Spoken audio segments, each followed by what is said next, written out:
បងប្អូនដល់ម៉ោងចេញហើយបានទៅជាចិត្តអំតលេងមានអីបងប្អូនមានលេងចាក់ចាដែលលោតដែលដឹងទៅលេងណាពេជ្រចាក់ចាជ្រាវមានដែរចេញហើយទៀតដល់ម៉ោងចេញនេះ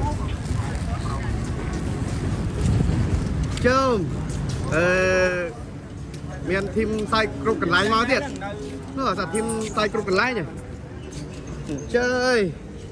ធីមដើរសើច